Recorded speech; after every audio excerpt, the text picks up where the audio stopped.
It has been my privilege to visit several radio stations where I was shown some of the trade journals that bombard Christian radio stations.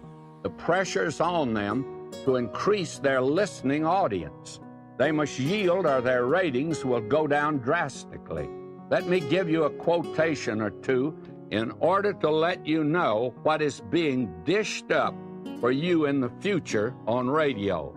Here was the headline: Christian music, the record industry's saving grace. With 60 million born-again Christians in this country, anything is possible. And this was the heading of an article in a trade magazine which urged radio managers to put more contemporary music on the air, that it was the way to increase the number of listeners. The article is sickening and frightening. Here are excerpts from it. White-robed Baptist choirs, banging tambourines and shouting hallelujahs, harmonizing quartets in toupees and polyester suits, sonorous Wurlitzers pumping out the Protestant top 10, blissed-out hippies strumming guitars and passing out tracts in front of X-rated theaters. Such were the prevailing stereotypes of the Christian use of music, stereotypes that have, in the past decade, been exploded by the emergence of a rapidly expanding special industry, variously dubbed gospel, contemporary Christian, or simply Jesus music. The Christian record industry has become one of the fastest growing segments in the entire spectrum of modern music.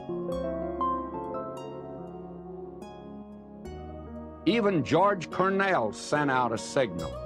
He said gospel music has become big business lately, both for recording companies and the star performers on the road. Some church professionals say the output may be getting too commercial. A growing number of singers, composers, groups, agents, recording and sheet music firms are in the sacred music trade. Fees have escalated, with appearances in some cases reported in the 5-figure range and bookings handled as an entertainment circuit. Richard D. Dinwiddie, professor of church music at Trinity Evangelical Divinity School in Deerfield, Illinois, says the ministry of music has become a big demand item on the modern market. Pastors, church musicians, Christian leaders are increasingly concerned about commercialism in the ministry of music. He writes in the Evangelical Fortnightly Christianity Today, a Jesus concert can turn a profit exceeding $200,000, he says. Now that's the end of that quotation. Now let me continue with our editorial. The words Christian, religion, sacred, and gospel are used generously in these articles, but no mention is made of the Bible.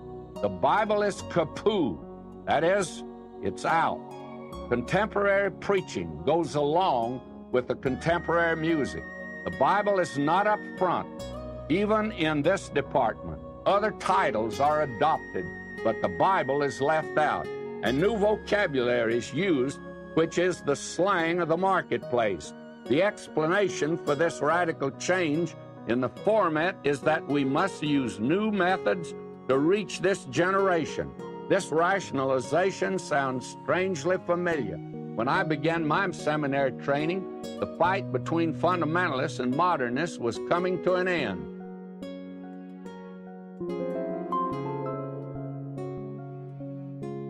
The modernists, the first name given to present-day liberals, had captured most of the denominations. Independent churches and smaller denominations began to grow.